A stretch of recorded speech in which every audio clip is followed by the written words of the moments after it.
Sonic and Mario. Sonic and Mario are two underrated characters that you probably never heard of, probably from games like Sonic, and Sonic, and Sonic, and Sonic, and also Mario 2, but that's besides the point. Now, I wanted to talk about these characters, not generally because of their games particularly, mostly because of my experiences with them. Sonic and Mario, like for many people, is very important to a lot of people's childhoods, either from games or other means. And for me, that love definitely comes from the internet. The early internet, whether it be flash games, videos, or even other stuff.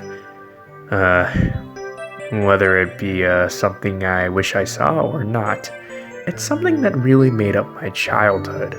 Something that I can either be really proud of or really inherently be ashamed of.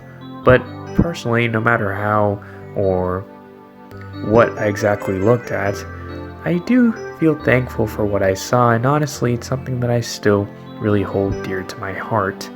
Whether that be the flash games I saw on many sites like Y8, Newgrounds, or even something else that I probably don't know about.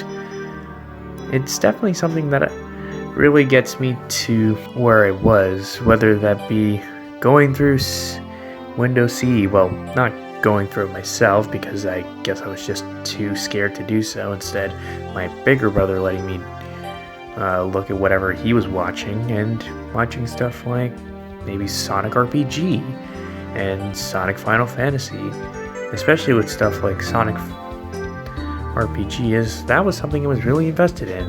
Really, I was invested in a lot of things Sonic related, whether that be games like Sonic Flash or even the official games like the Sonic X game or the Sonic Adventure Rush game or the Sonic X game, which was a game, definitely, and the Sonic Rings game, which didn't even have Sonic. It had Sonic's shoes, for God's sake.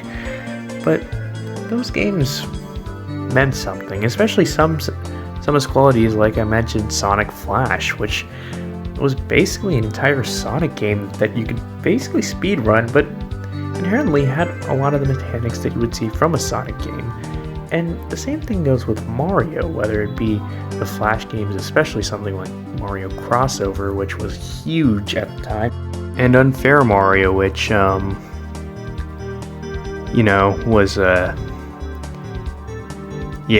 well, we don't talk about how much attempts I took before I even got to the first stage for that, but there was a lot of things that really got to me, and even the stuff that you barely could play, like I mentioned, Final Fantasy, Sonic, and Sonic RPG, were still really fun games, just for the story alone, and how it basically made you invested in these characters. Any story in those games, whether it be cheesy or whatever, always had this intrigue to me that made me really adore these characters, even if it isn't really part of the lore at all. It's also the reason why I like something like Super Mario Bros. Z, which, while inherently isn't a story that really aged well when you actually look at the dialogue, is still pretty fun and gets you somewhat invested, especially with the fight scenes, which, as I'll say, the creator is definitely getting way, way better at, but even at the time, those looked impressive, and I couldn't deny the fact.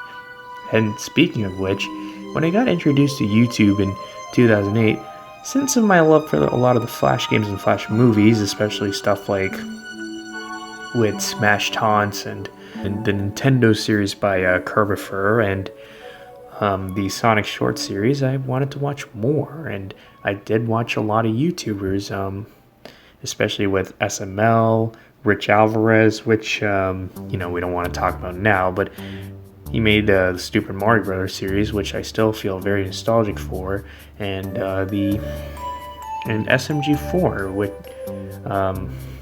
with his video series with Minecraft. It's those little things that, while it might not seem relevant or really matter, it's those things that really make you think about a lot of things are where they at, especially when someone continues with it. When I saw something like Sonic RPG continue after this long and finally finish in 2020, which is so odd. Like, the series had so much dedication that it had to finish now. Of course, when I was following the series, and even now, I didn't really think about that, but when I looked at where I was back then and when I played the game to where I was now, it feels a lot weirder. And to see a lot of series that I might have not really thought of, the idea that I wouldn't really grow up at all is kind of weird, or the things that are lost. I remember this series of Sonic vs. Mario. Of course, if you're going to watch something of Sonic and Mario, you'd probably see them fighting each other, and I remember these huge battles, and I probably think that a lot of those are probably gone in vivid memories. In fact, a lot of these things that I probably experienced at first were probably vivid memories that I don't remember, and the only reason why I might remember it is either this thing of just having huge nostalgia or another reason. They're not things that I can really understand, but at the same time, it's probably this reason of comfort that I understand why I go back to this as well. It's probably the reason why people go back to the games when, these are played, because inherently they're common characters that you probably experienced once in your life.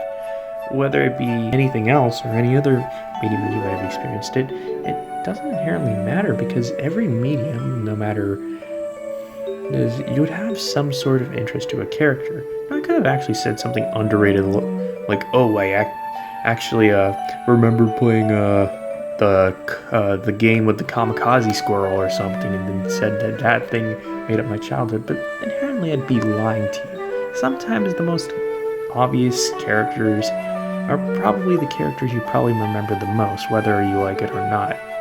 It's not something that you should really take away from your childhood, and I remember my brothers not really wanting to stick with a lot of the things that made up their childhood, but with me, I really adore these things. I always look back at these things, now more because of the idea of archival purposes and how much of a guy that I've been for archiving anything, especially as anything could be lost on the internet nowadays, and that really scares me more and more. But more the idea of wanting to still have that in me. I never wanted to lose my childhood nor lose anything that made who I was. So the idea of preserving something that neat is something that I always want to do. And those things, whether short or simple, is something that I would always see as something great. Opening up XP, then Windows 7, because Vista was freaking garbage and no one used it. Windows 8 for a bit. Actually, I didn't really use Windows 8. I just used it and then downloaded Windows 10. Thank goodness. But every window I open, every place I go, no matter what I experience, whether even the games later as life went on, there's always this idea that those characters have so much comfort to them. They're so well known and recognized, but yet still something that can have a lot of weird things involved with them, whether it be or other sorts of mediums. It doesn't really matter. When opening up everything that I've had or where I was, it really depends on how you look at these things, because everyone has grown up something. If you haven't, then you're probably lying, and well, yes, you wouldn't grow up with the same things. There'd be something that you'd see from something very common. Something that you probably wish wasn't the thing, because you probably want to look more quirky, but in reality, a lot of people get through a lot of things in a very similar way, even if they don't want to admit it. I feel like with the advent of the internet, it's more clear to go through interests that you probably have never, thought that other people would feel. It's the reason why stuff like inflation became popular, because I doubt anyone would have said that they were into that until the internet, so, But in a way, that's what I kind of appreciate.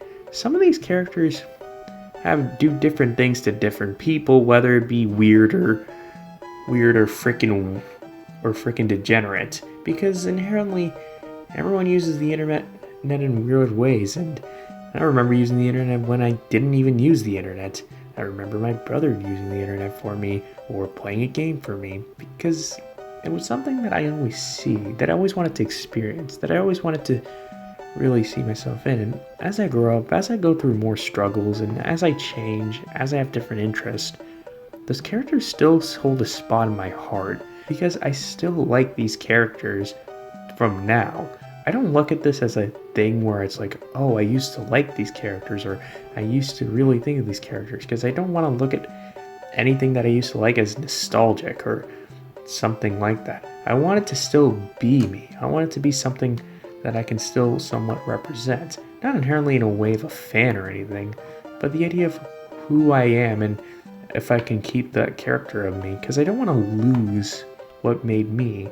I still want to be who I was before. I don't want to inherently think of my younger self as this burden to me or this thing against me, but this idea that it's a learning experience and that you learn new things about other stuff.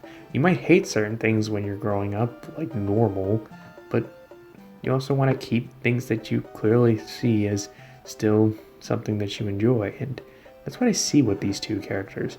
Inherently, they're not characters that are really unique. They're just characters that I really like. And I think I'd rather keep it simple to that.